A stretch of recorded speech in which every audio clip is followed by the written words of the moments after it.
here, and I want to say a very special thank you to Mayor Marchetti, and a very, very special thank you to Senator Mark for that very generous introduction.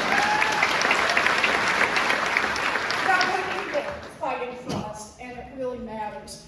We've got a lot we want to do today. I want to talk a little bit about what's going on, and we take as many questions as we can. But I need to start on a very, very sober note. As we are out here meeting in Pittsfield, Donald Trump is making his decision whether to bomb Iran. And I'm deeply worried about this. We're hearing the same things we've heard before: weapons of mass destruction, don't pay attention to the people who are saying they're not there, regime change, the United States can come in and engage in war and somehow magically will fix everything. That's the sort of thing we're hearing right now. What we're not hearing is what exactly is the plan here. Because let's be clear, yes, we don't want Iran to have a nuclear weapon, but there is no way to bomb our way to an Iran that does not have either the desire or the knowledge to build a nuclear weapon.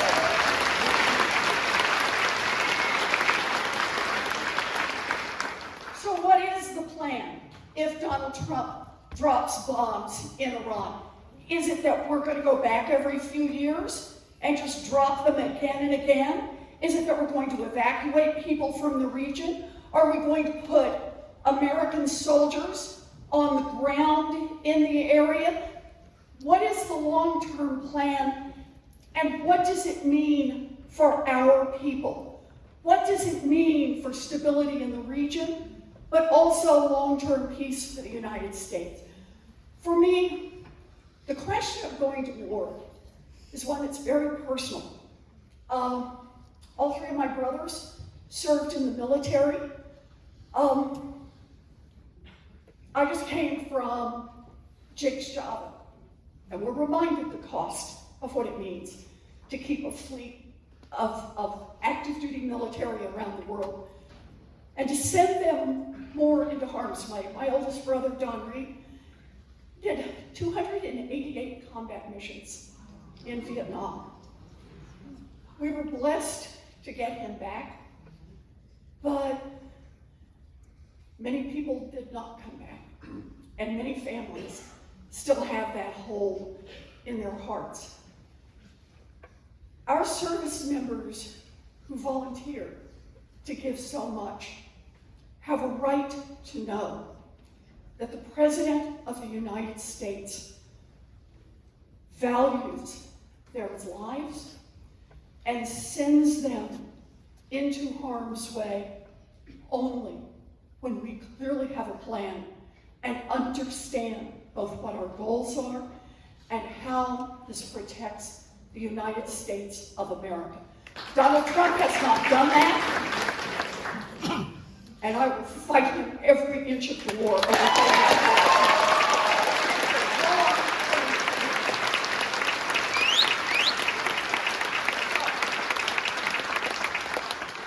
So, as we're here together on a Saturday morning, look, I'm not going to start out by trying to sugarcoat this. It's bad, and it's bad in Washington, it's bad all across this country. This is a moment where we have seen the President of the United States turn the National Guard and the Marines against civilian protesters out in Los Angeles. A moment when people are being snatched off the streets by ICE, snatched by people who are wearing masks, who don't identify themselves, who stuff people into unmarked vans, who bust out car windshields, who hang out at elementary schools, trying to snag people in. This is a moment when the cuts in Washington, they're aimed at our education system.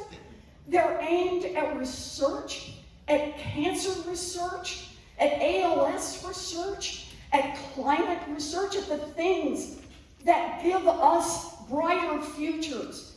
This is a moment where the President of the United States is the most openly corrupt human being to serve in that office.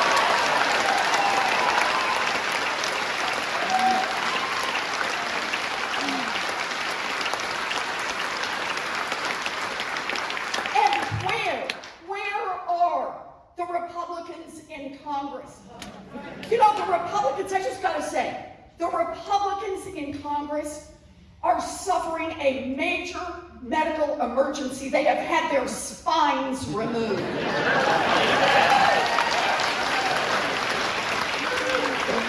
Evidently, the only movement they are physically capable of at this moment is bowing down to the great Donald Trump.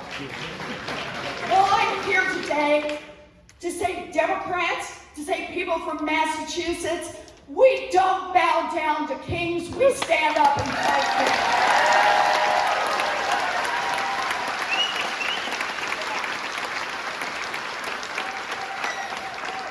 And look, it is hard times. It's hard times across this country, but not having as much power as we want, and we don't. Democrats are not in control of the House, we're not in control of the Senate, and obviously we don't have the White House, but that is not the same as having no power at all. You use what you've got. And I want to remind people it matters. Start with Social Security. Let's be clear, Social Security is not charity. Social Security is something people earned all of their working lives.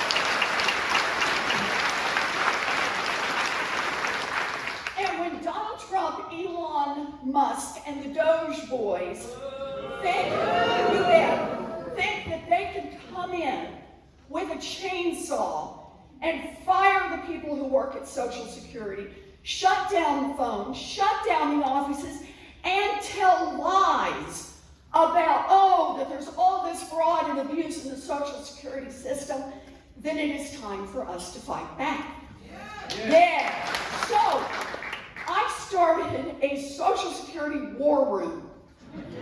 It's true. When Elon showed up, and in that war room, we got people organized, we got the information, we got the data, we worked to get the story out. And I just want to be clear today. First, everyone now knows, no, Social Security is not ridden with fraud and abuse. The people who are getting the checks are the people who earn the checks.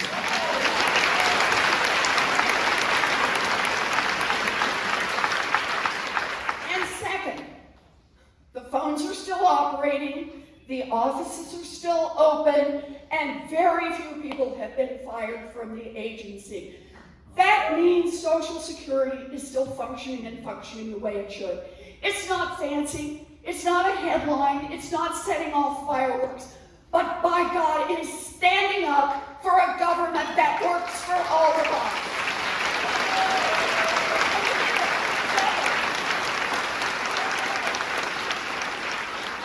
One other, and that is the Secretary of Education. So, the big education plan in the Trump administration is to shut down the Department of Education. And all I can say is, who thinks you build a future in a country by shortchanging the children? That is just staggeringly dumb. We support public education. Can we hear it for our public school teachers? And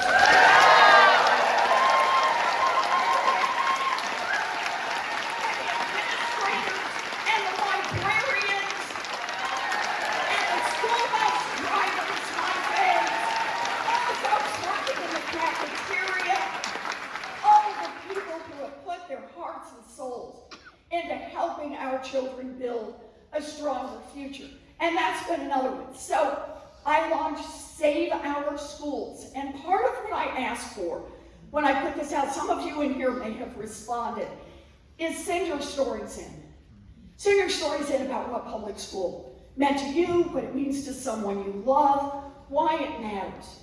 And so I got these stories, I read some of them down on the floor of the Senate, we shared some of them with the press, but I also got the Secretary of Education to come in and talk with me. And as she got ready to leave, I handed her a stack of more than 1,000 stories and asked her to read what public education means to people all across this country.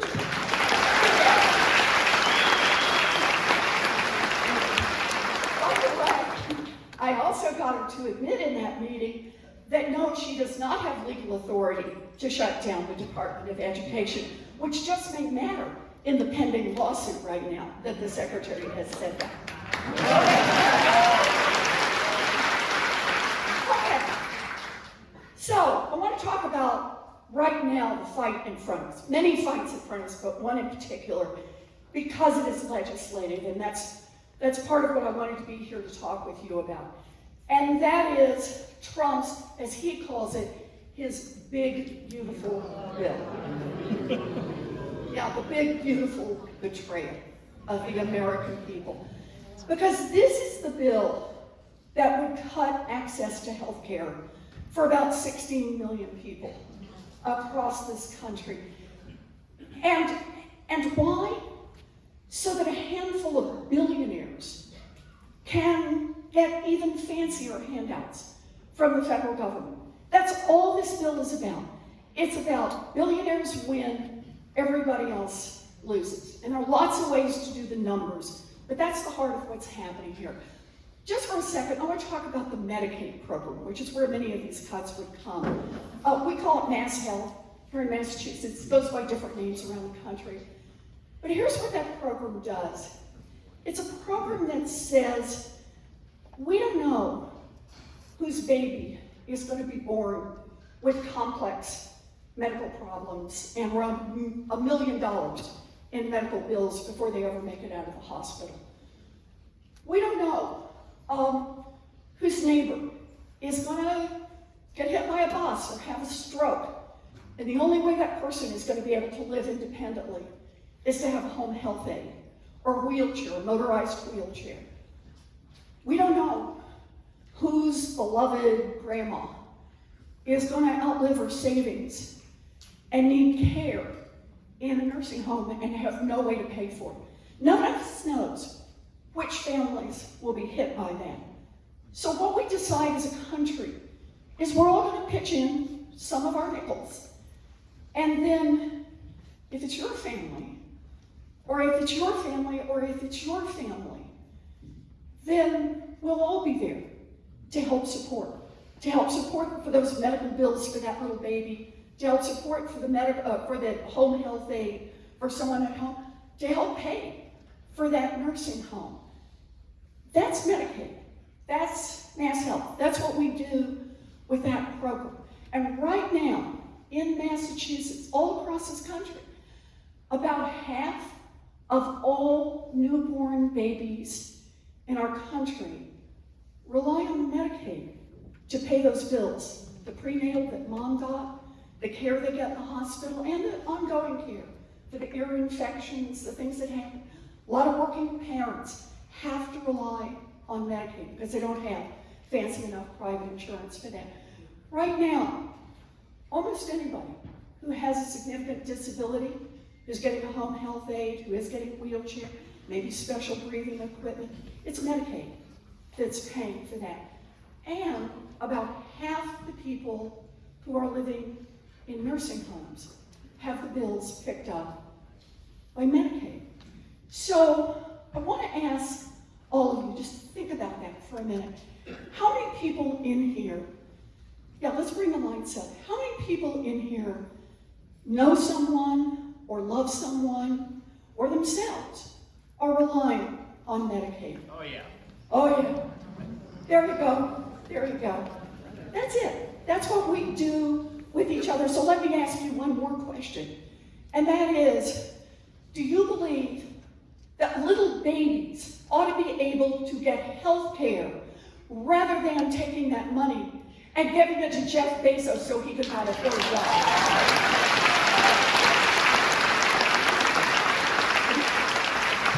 Do you believe that nobody aid so that Mark Zuckerberg can buy a second island. And do you believe that no one should be pushed out of a nursing home so that Elon Musk can take a rocket ship ride to Mars? Yeah. So that's the one that is in front of us right now. It's called the Big Beautiful Bill. That's the name of it. But it is the bill to take away health care. By the way, also takes away food support, drives up the cost of groceries, cuts a lot of our energy programs, all so that billionaires can get more tax giveaways. That is the fight I am in, and I want you in this fight with me.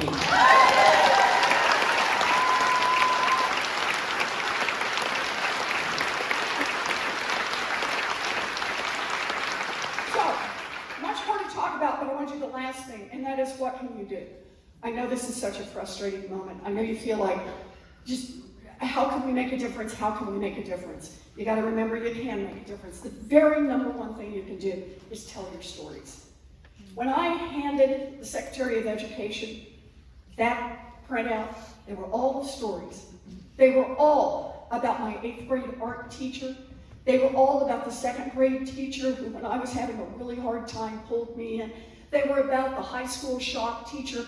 Tell the stories, because the stories help us connect what these government numbers, what these government programs are all about. Tell the stories and tell them everything.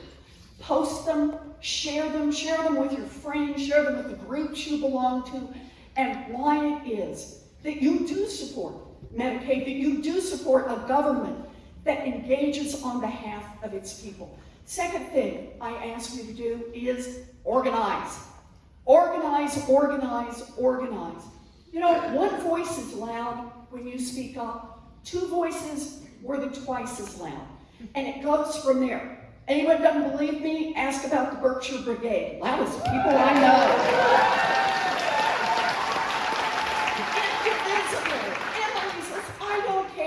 But join a group, because that makes us stronger. And then the third thing, I just want to remind everyone, take care. We're in this for the long haul. We're not going to fix this in an hour. We're not going to even be able to fix it in a day or a week. And that means you've got to have some ways that you take care of yourself. Me, I got a sweet husband. He's here with me today, Bruce. And I have a golden retriever, right? Oh, really? Whatever it is for you, take some time. Because we are in this fight. Because we know what's right. We know how much is on the line. And we know that we have to be strong. Or to say it another way, we know we must persist. It is an honor to fight with us.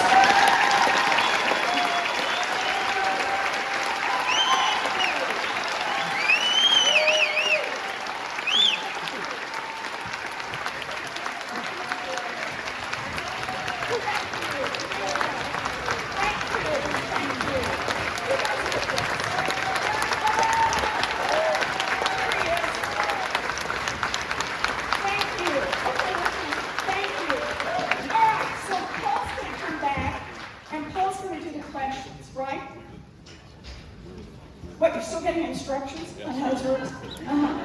Paul's going to be the banner white. Where did they go? To Mark? You ready? Okay, Paul. All right. First of all, thank you. That was awesome. And at a moment where many of your counterparts and colleagues in Congress are hating from doing these events, look at this. Taking randomly drawn questions. So if I call your number, who's going to find it? Mark is going to find you. 627-9963.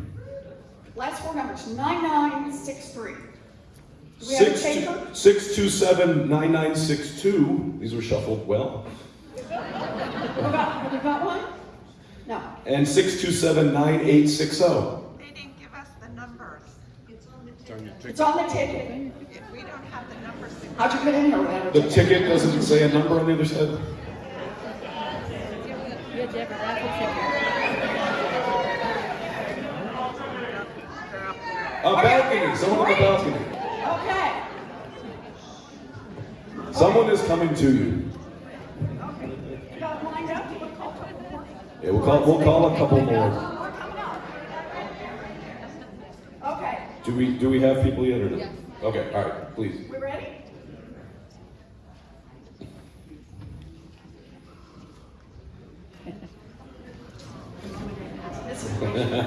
This better be a good question. Can you hear me? Yeah. Yeah? Yes? I have a question. Tell me your name. My name is Kathy Mason. Hi, Kathy. Hi. You were wonderful, by the way. Oh, that's very kind. We need a few Republicans that are like you. Maybe in the Senate. Anyway, my question. Protests have been wonderful. 5 to 6 million this last day. I know there's one big one coming up in July as well. I have a thought. I would like a protest to be different than standing on the streets with our wonderful signs and cheering and having hearts full of patriotism. I would hope, or is this at all possible is my question, could there be a protest with a lot of you working very hard to make it happen, where there is one day, Dollars for Democracy, and we all support financially one day at a time and show Trump and his supporters that we too can make money, but this time not to destroy democracy, but to save it. Could that happen? Oh, I like this. I certainly will take that back and talk with lots of folks about it. Can I just say one other thing? I think that's great. How many of you participated in the No Kings? Yeah. You know what I loved about No Kings is that it really goes to the heart of the problem. And there are a lot of different things that may energize someone at this moment. You know, the fact that it does, sometimes it just feels like a sandstorm. There's so much going on. I don't know about you all, but every morning when I get up, I kind of do this when I look at my news feed. You know, it kind of just a little bit, because it's a thing and it's a thing and it's a thing. But the nice thing about this protest, I mean the important thing about this protest, is people who may have been got motivated for different reasons, but they understand that the only way we do better is when we join together. So maybe yours was public school, and maybe yours was how veterans are being treated, and maybe yours was health care, and maybe yours was clean air and clean water, and maybe yours was the corruption. Whatever it was that got people up, they came together and said, in the United States of America, we do not bow down to kings. We have a government that represents the interests of the people, and we're going to insist on that. Yes. And that was that. Peacefully protesting. Peacefully. Yes. Okay, I'm gonna read 3 more numbers, so stand up if it's called. 627-9898, 627-9973, 627-9848. Okay. Stand up if you've got it. Anybody? There you go. We got Another one on one? the balcony. Okay, another one in the balcony. Who's ready? Oh, they're negotiating back there. I'm just going to ask the question. Okay. They were 9848, 9898, and 9973.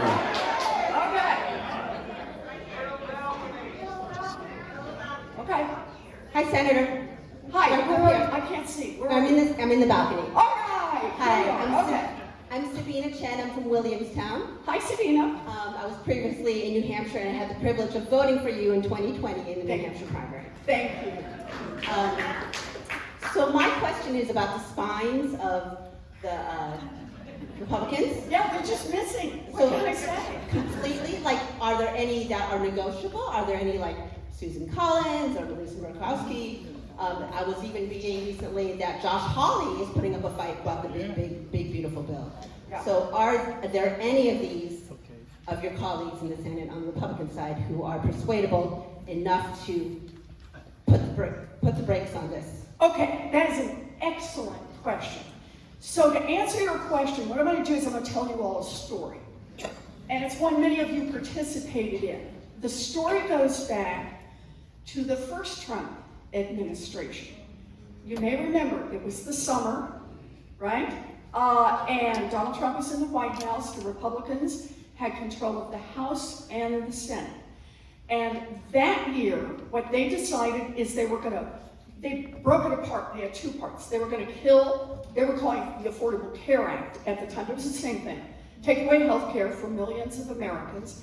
And part two, later on, they were going to do their tax breaks for billionaires. So they were going to take away this health care from millions of people. And they had the majorities and the ability to do that. It goes over to the House first. The House passes it by a bigger margin than this latest bill. And then, I always remember this part, then they all went to the White House and celebrated, popped the brewskis, and gave each other toast cuts. What's not to celebrate about taking health care away from millions and millions of Americans? So that's the Republican bill. The Republican bill comes over to the House, and it's the same deal. They have a majority. And all we got is people who are willing to raise their voices. All we've got are the littlest lobbyists. Any of you in here know? Those are little children with complex medical problems whose mamas and daddies bring them to Capitol Hill, often pulling a wagon with the extra breathing equipment and the extra feeding equipment and the backup respirators and things these babies need in order to remind the Republicans who will lose health care. It was people who were sick. It was people who used wheelchairs. It was people who had AIDS, who showed up. It was people all across this country who spoke out, who talked with each other, who told their stories, who raised it on the news, who wrote letters to the editor, who put out posts, on and on and on. And then it came down to that night in the summer. And I'm standing down on the floor of the United States Senate. And they've got the majority. We have got to get a majority plus one to say, to block it. 50-50 won't block it because they'll send the vice president in who will vote to support it. We're down to a tie, and that's when John McCain.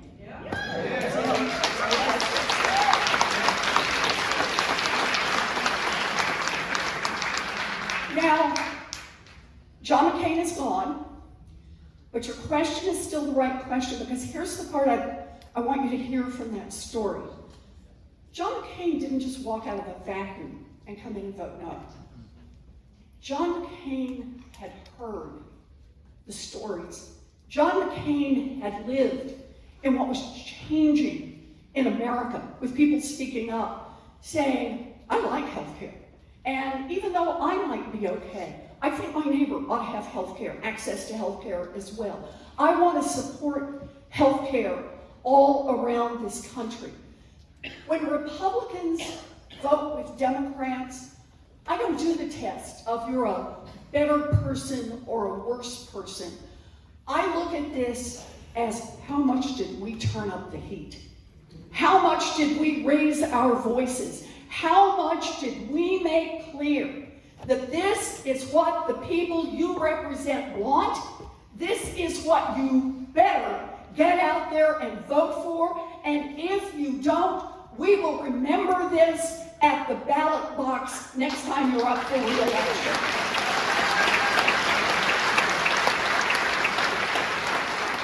So the answer to your question is, are there some? The answer is, you bet there are some, if we can turn the temperature up high enough, and that is our job right now. Thank you. Great question.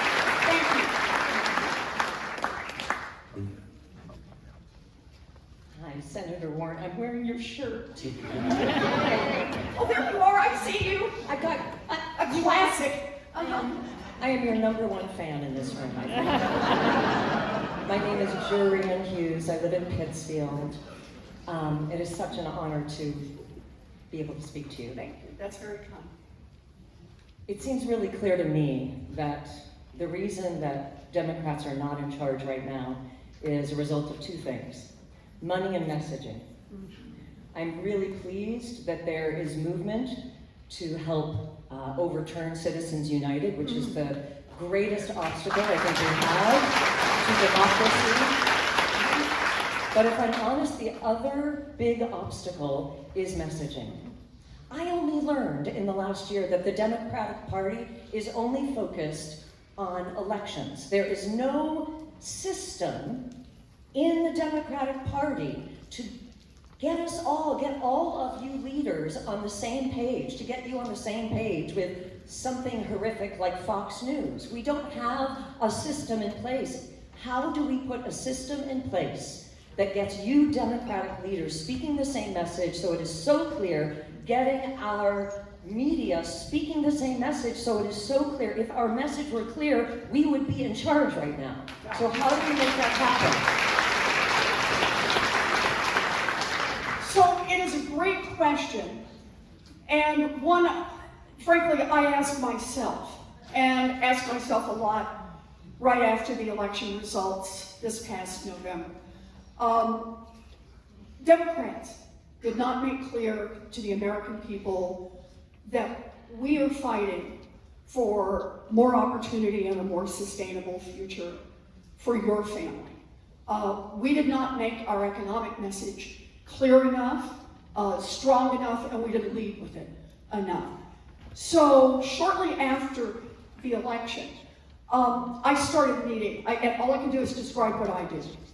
I started meeting with Democrats, including, I did a whole presentation to the House Democrats, the House Progressive Democrats. They invited me.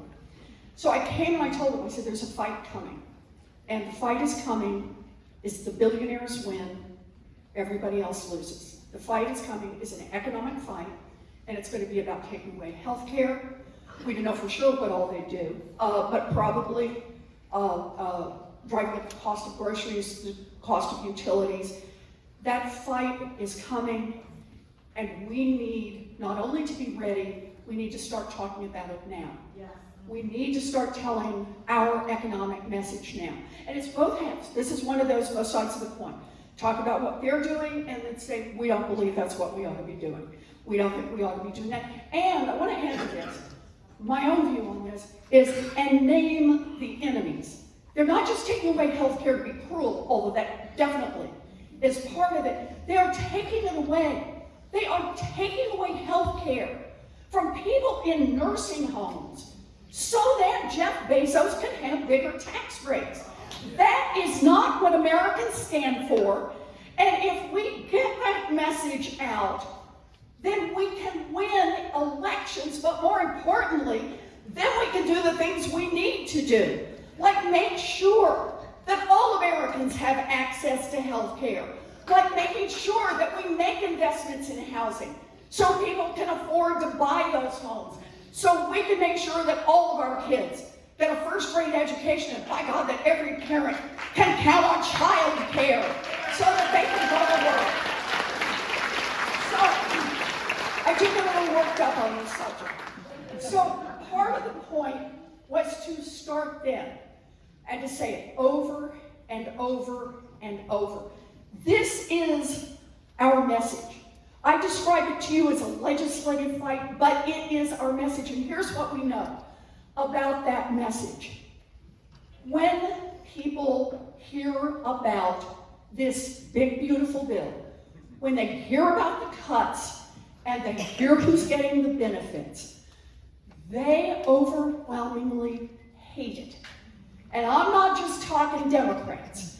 I'm talking Democrats, independents, and Republicans. They hate it. That's the important news about our message. It is the right message. Right now, 1 out of 4 Americans the polling shows, know pretty much what's going on in this legislative fight. And that's what's driving the numbers that say people don't like this. This goes back to the question of how to get Republicans to resist it. The job is to make it 2 out of every 4 Americans know. We get 2 out of 4, we can win that fight with the Republicans. We make it 3 out of 4, we are now locking in for everybody in America. Who the Republicans stand for, tax cuts for billionaires, giveaways to the oil companies, and who Democrats fight for. And that is a fighting chance for working families. So that's the plan. And we are getting, I really do think on this one, I think the Democrats are really getting tighter and tighter on message. Look, it's hard because things keep happening, right? And you get drawn off to Trump's corruption on the stable coins. We get over on the question about is he going to bomb Iran. We get pulled, but come back always to this central economic message. And now I want to tell you the second half of that message. We talked about the John McCain part and we saved healthcare for millions and millions of Americans. Can I just say one more time, we need to give ourselves a round of applause. When you're in the minority and managed to block the first major piece of legislation coming out of the Republican Party, we did damn good on that.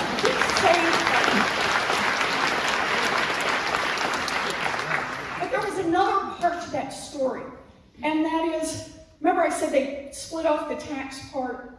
We lost the tax part. We fought them every inch of the way, $2 trillion in cuts that went to a handful of millionaires, billionaires, and giant corporations. But here was the thing. We kept pounding the message. And so by the time 2018 came around, there was not a single Republican who ran on the accomplishment of having cut taxes because we had so changed that narrative. And in fact, the narrative of who you fight for had so infused our party that that's a big part of what gave us our 2018 blue wave. We took back the House, that stopped a lot of the bad stuff coming out of Washington and put us in a place where we were able to take back the majority in the Senate and take the White House in 2020. So you are right, we gotta be on message because it is the right fight to have. We just gotta get out there and show every day that we are fighting. Thank you. Thank you. It's good. I believe this is going to be the last question. Last question. Make it a good one. 627-9905. All right. Not bad. Okay.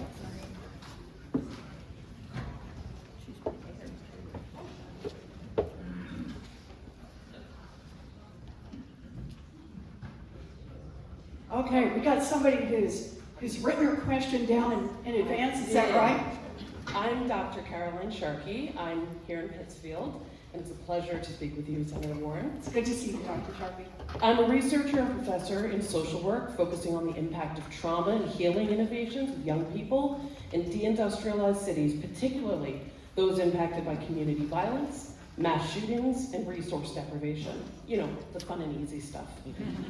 Since 2019, firearms have been the leading cause of death for young people ages 1 to 19 in the US with no signs of shifting. And yet the oligarchy has slashed more than $800 million of already appropriated funding in violence research, and more than 550 local gun violence prevention and crime reduction programs in 48 states are affected. A reminder for all of us that when we talk research, we're not just talking about labs. We're talking about evaluation studies, intervention studies, prevention and postvention programs. And on June 6th, leading experts via Penn's LDI cited that these cuts have no upside, economically or socially, and that surges in violence are inevitable. In the wake of countless absurd cuts at the hands of this administration, what specifically is Congress doing to reinstate appropriated funds to address public safety and well-being for communities? And is there any hope that we can rebuild these critical efforts in the near future? Okay.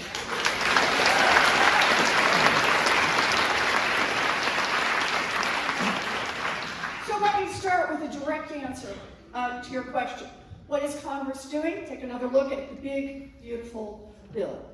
The programs that haven't already been cut will also be cut. And in addition to that, the current version of the bill actually makes it easier to get gun silencers. So that's the kind of stuff that has been tucked in to this bill. But this is one of those times. I am so proud to represent Massachusetts, but never more so than when we talk about gun violence and the difference that having even modestly decent laws on gun safety can make for the safety of our children, our neighbors, our own families. There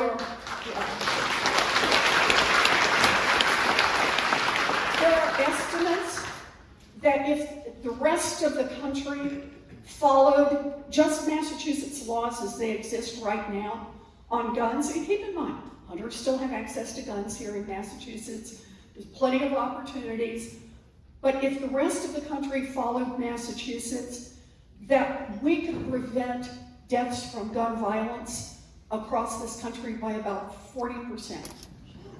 Think about that. People who are dying today would not die if we had better laws, and we need to fix that head on. Yeah. I start there because that tells me we know what the goal is. We know where we're trying to head on gun violence and gun safety laws. The question you have to ask yourself is, so why doesn't it happen? And the answer is not that there's not widespread support for it. The data I see suggests that depending on how you kind of slice it and dice it, 90% of Americans, Republicans, Democrats, Independents, want to see us do things like background checks, want to see us do some basic gun safety laws, and yet it doesn't happen. And what we're seeing, once again, is the influence of money on politics. And we are watching the impact of not just the NRA, but the gun manufacturers that help fund the representatives and senators who, no matter what, will stand up over and over and over and try to turn the lives and the safety of our children into some kind of cultural war. No, this is really about the lives and safety of our children, and we need to fight back. So part of the answer here is going to be, we got to get money out of politics. We've got to fight back on the money front to get where we need to be on the safety. And I'm in all the way. Did you say that's our last one? Sorry, yeah. Oh, I am. I could do this all day, but I think we're going to do pictures. We're going to do pictures. Can we have a round of applause for somebody else?